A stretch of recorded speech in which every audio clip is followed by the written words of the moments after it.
En la conversación central de Tiempo de Orientación de esta noche, tenemos el privilegio de conversar nueva vez, como lo hicimos la semana pasada, con nuestro amigo analista internacional Yaxel Román, que es parte de este espacio, y por eso, Yaxel, la introducción un poquito más informal, por hacerlo de alguna manera. Buenas noches, hermano. Buenas noches y desde luego agradeciéndole a esa audiencia que confía en nosotros cada semana en Tiempo de Orientación. Así es. Yaxel, no sabemos a ciencia cierta qué pasó en Venezuela el pasado domingo con el tema de los datos que arrojó el Consejo Nacional Electoral, porque, por un lado, algunos analistas dicen que más del 80% de la población no votó.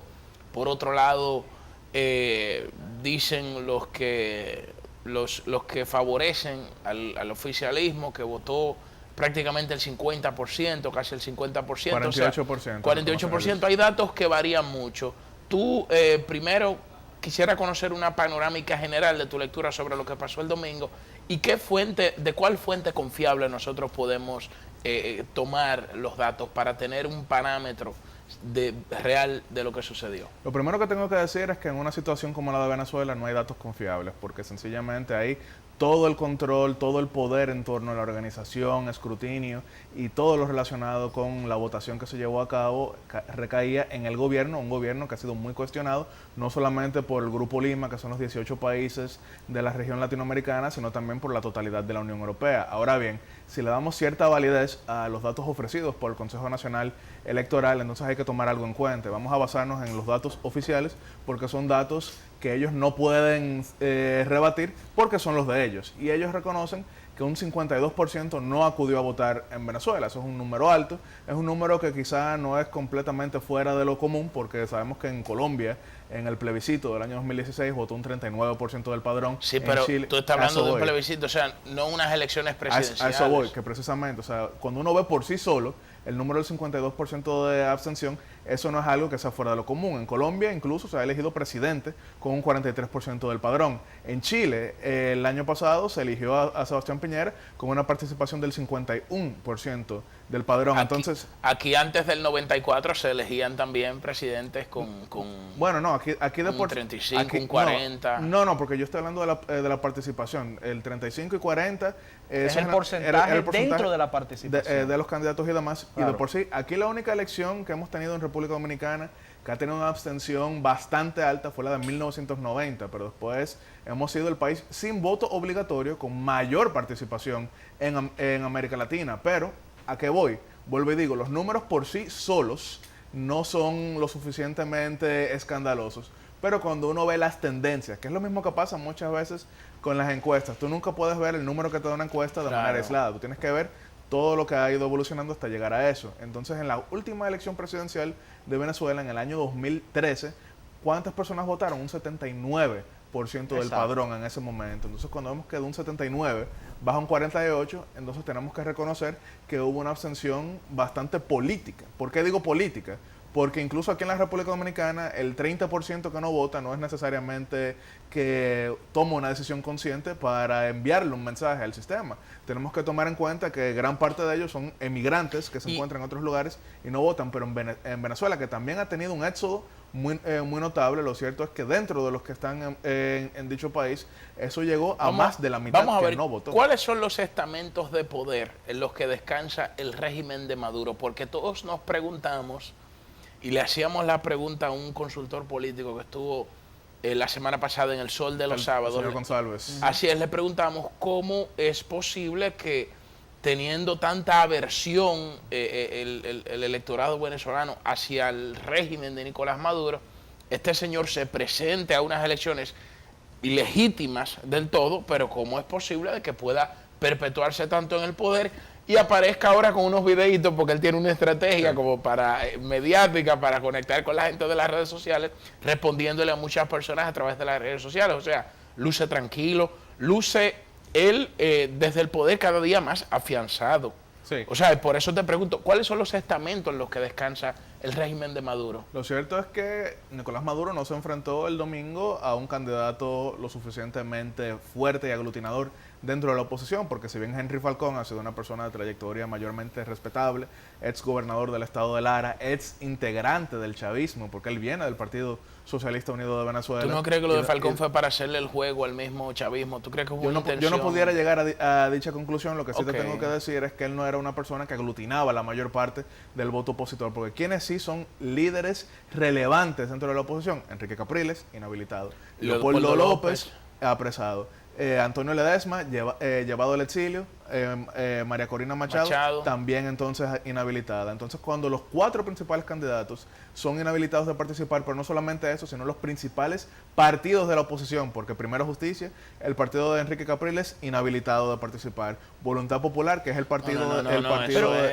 Leopoldo López, inhabilitado de participar. Entonces, importante, Yatsel, recordar por qué fue Enrique Capriles inhabilitado en Venezuela. Sí, Enrique Capriles, que de por sí ha recibido... Que fue el candidato, fue el último candidato de una oposición, digamos que unida, ¿no? Mayormente unida, que le tocó ser representante ahí de la MUD, ¿no? Sí, de en la esas MUD. elecciones pasadas, que por un escaso margen ganó el presidente Nicolás Maduro, pero en estas elecciones no pudo ser candidato por la inhabilitación que has comentado, y sería bueno refrescar la memoria del público que nos escucha. Sí, efectivamente, Enrique Capriles, que fue candidato 2 veces en un periodo de 1 año, porque recordaremos que fue el último rival electoral del extinto presidente Hugo Chávez en octubre del año 2012, dado que Chávez no llegó nunca a juramentarse por la enfermedad que padecía. Entonces la Constitución venezolana mandaba a que se tuviese que realizar un nuevo proceso electoral, en el cual él se volvió a presentar, Enrique Capriles, ahora contra Nicolás Maduro, y ahí entonces el margen de victoria del Partido Socialista Unido de Venezuela se redujo al mínimo y ganó Nicolás Maduro con exactamente un 50.11%. Y de ahí en adelante es que comienza todo este gran enfrentamiento entre una sociedad polarizada, porque claro, esto mayormente impulsado por los escándalos relacionados con el colapso de la economía, pero ya entonces con una oposición más fuerte de lo que había estado anteriormente. Pero entonces Enrique Capriles, que recordaremos que entonces en el año 2016 recibió notificación en la cual se anunciaba que él no podría presentarse a una elección en los siguientes 18 años por una sanción administrativa en su función como gobernador del estado de Miranda. Entonces ya eso lo descalificaba desde el inicio. Y por ejemplo, en el caso de María Corina, que también fue inhabilitada, ahí entonces en su caso se debió también a una sanción administrativa como diputada, porque allá se les entregan unos boletos a los diputados para ir a la cafetería de la Asamblea Nacional, que es el órgano unicameral legislativo de dicho país, y dado que ella no usó dichos volantes, entonces se le acusó de que los estaba acaparando y demás, entonces ahí ella fue inhabilitada. Leopoldo López entonces apresado, sabiendo todo. Y el chavismo con 1000 denuncias sobre narcotráfico, sobre lavado de activos, sobre mil denuncias de corrupción. Es una conspiración de Estados Unidos. Y como quiera, y cuando se alega eso, se habla de una conspiración. Ahora ya se le quedó en el aire la pregunta: ¿cuáles son los estamentos en los que se apoya el régimen de Maduro? Primero, el sector militar, que es donde tienen una fuerza bastante considerable, incluso al tomar en cuenta que del militarismo es de donde surge el chavismo. El ex teniente coronel Hugo Chávez, que desde el ejército fue que fundó el movimiento Quinta República, el MBR 2000 y demás. Que aquí también desde el ejército, bueno, no desde el ejército ya, pero aquí también se habló se fundó un movimiento de Quinta República. Bueno, sí, ahí está. Que habrá que ver dónde lo mandan ahora el fundador, ya que rompimos relación con el lugar donde él estaba designado. Pero efectivamente, desde el militarismo que se funda dicho movimiento, y entonces ahí tiene bastante presencia, que fue cuestionada en el año 2002, cuando hubo esa intentona de golpe de Estado que no prosperó, pero de ahí en adelante lo que han hecho es cementar su liderazgo en él. Y aún mantiene cohesionado Maduro a los militares. Efectivamente, porque también incluso gran parte del gabinete presidencial está compuesto por militares. Ellos han recibido grandes concesiones en dicho sentido.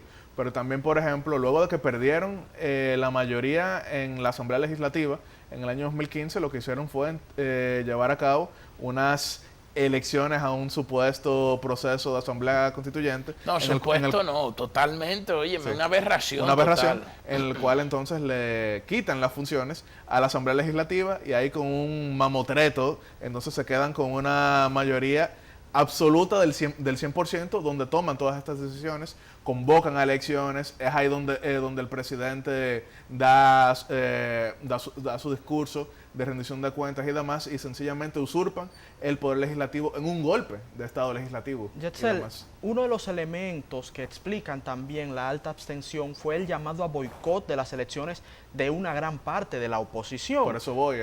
Y este elemento quiero que lo tratemos más adelante de la pausa, porque sabes que hay que cumplir con compromisos comerciales, pero le invitamos a todos ustedes que continúen con nosotros para escuchar esta conversación tan interesante. Luego de la pausa, retomamos esa pregunta.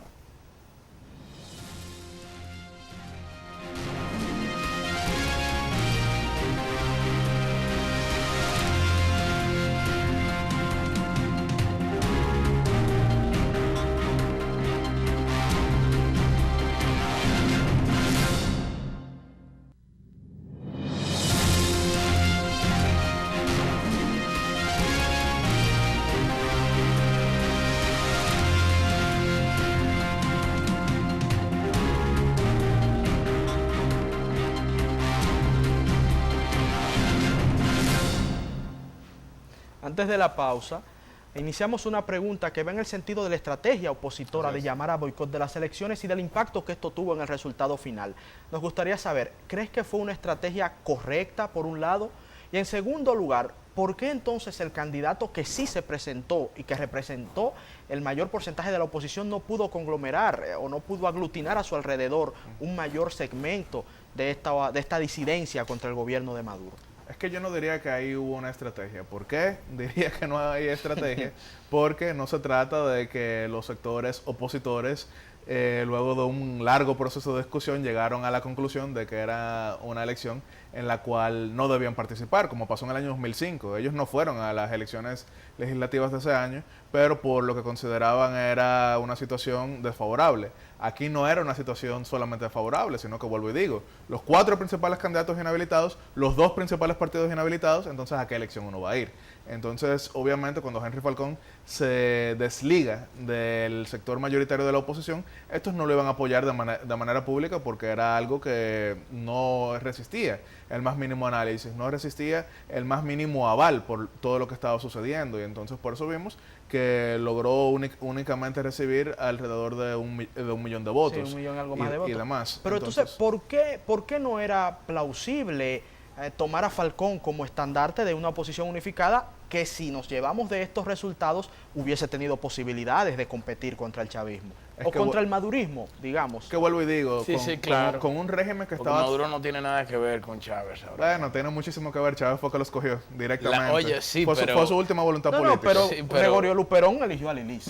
O sea, vamos a separar un poco las cosas. El presidente Maduro es el presidente Maduro. El presidente Maduro es el presidente y Hugo Maduro, Chávez está muerto. Pero es la continuación del y no tiene quien le escriba en términos intelectuales. Claro, se podría decir también que Lilith fue la continuación del Partido Azul. No, pero claro que lo fue. Pero fue un legado totalmente contrario. Es distinto. A Luperón. distinto. Y fue el delfín de Luperón. Vuelvo y digo, de por sí... Que se convirtió en un tiburón. Como hemos hablado en varias ocasiones aquí, suele suceder que los delfines se convierten en tiburones. Pero él no ha llevado hacia atrás ninguna de las políticas económicas del presidente Chávez. Ni ha apurado del presidente Chávez. Ha reprivatizado las industrias nacionalizadas, ha vuelto a echar hacia atrás los controles de precios. Ahora, por ejemplo, bajado el acoso en este programa hablamos, Yatzel, cuando Maduro dijo que iba a radicalizar el socialismo venezolano, ahí mismo nos dimos cuenta que la cosa no iba bien, que la cosa no iba para bien.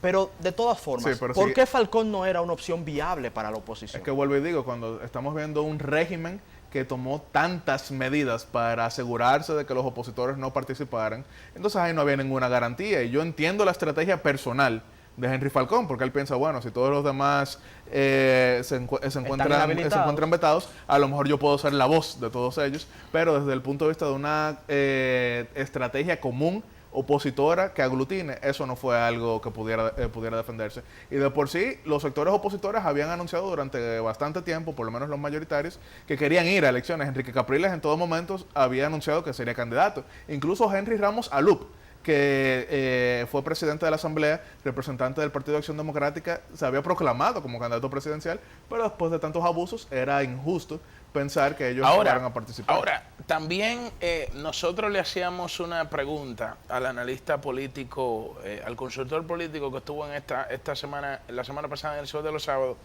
y cuando hablábamos sobre los estamentos que sostienen el chavismo, y por eso te hacía la pregunta, él nos dio una conclusión que yo no había escuchado. Él dijo que al gobierno que el gobierno y la oposición unidas jamás serán vencidas, refiriéndose a lo que está pasando en Venezuela.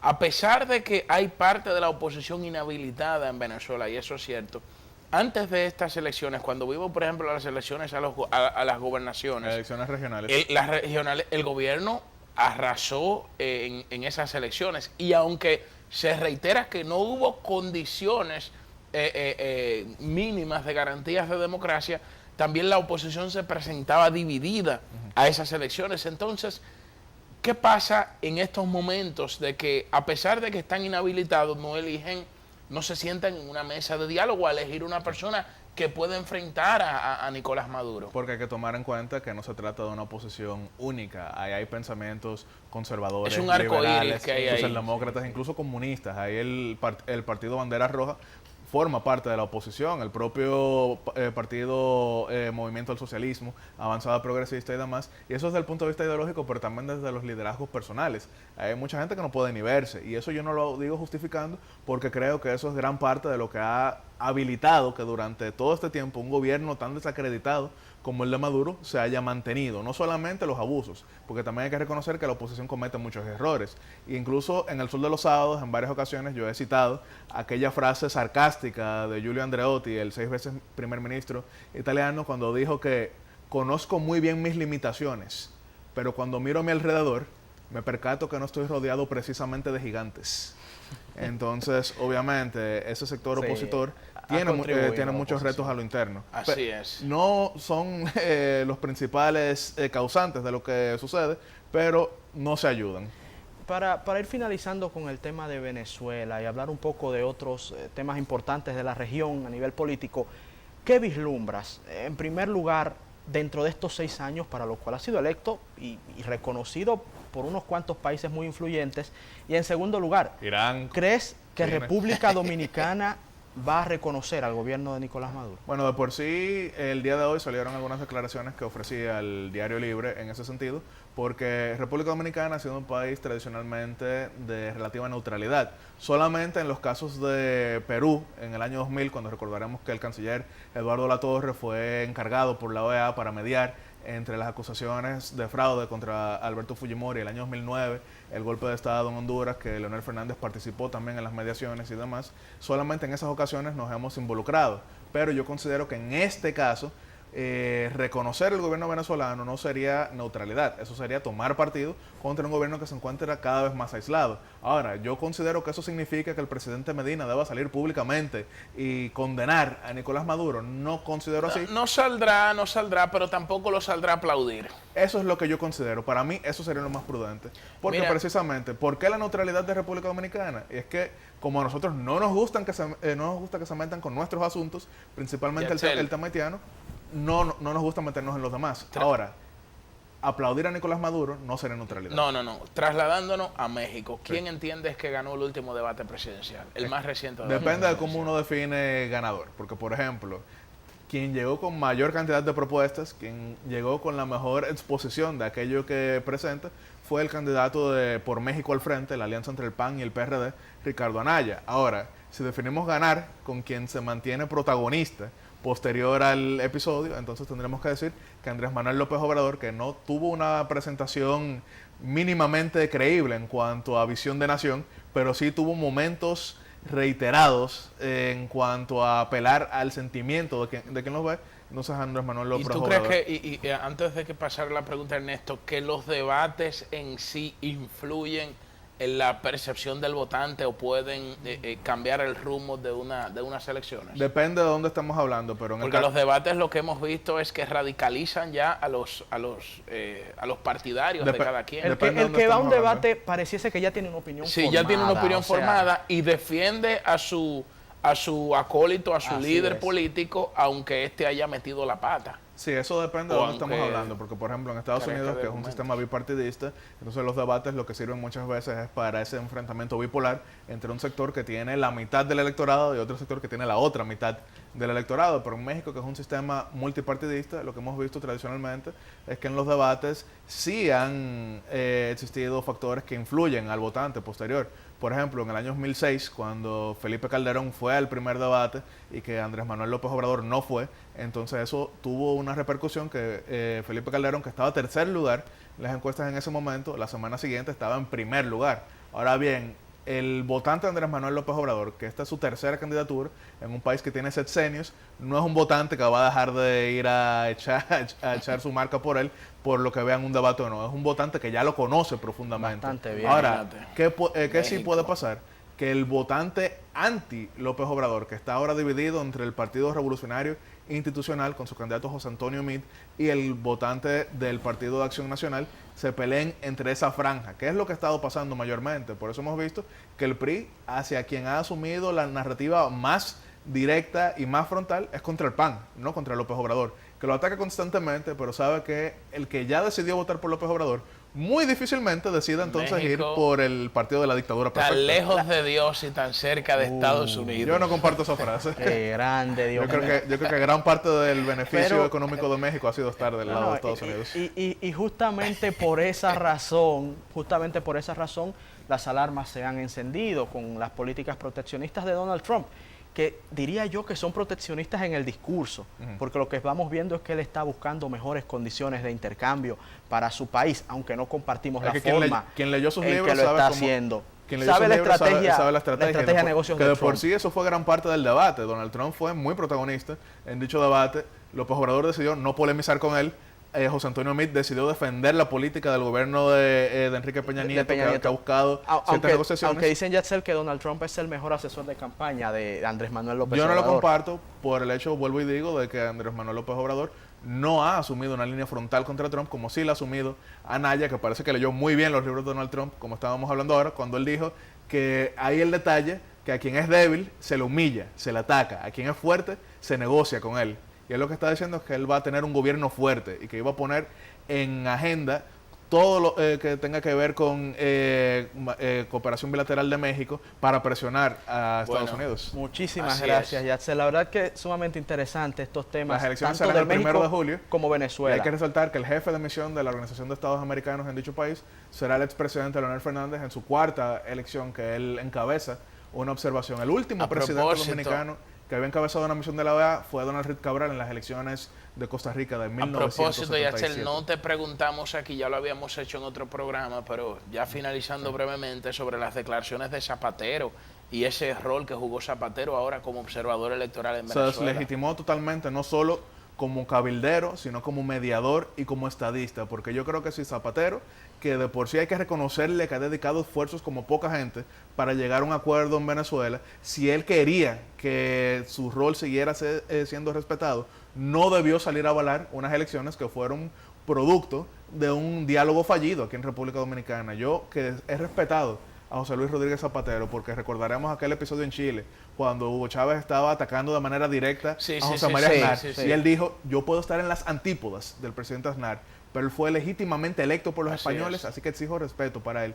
Y ese Zapatero, yo creo que ya hoy sencillamente no existe. se descalificó como mediador, porque justamente por eso al presidente Leonel Fernández lo llaman para ir a las elecciones de México encabezando una misión de la Organización de Estados Americanos, porque no toma partida. Y justamente cuando uno quiere que alguien medie en un conflicto entre dos partes, ninguna de las partes debe estar o debe contar con la anuencia o con el apoyo de quien debe ser el mediador. Por lo tanto, totalmente de acuerdo con tu posición, Yatzel. Muchísimas gracias por estas ideas y este espacio, pero a ustedes les pedimos que se queden con nosotros un poquitito más, porque luego de la pausa aún tenemos un contenido muy interesante en Tiempo de Orientación.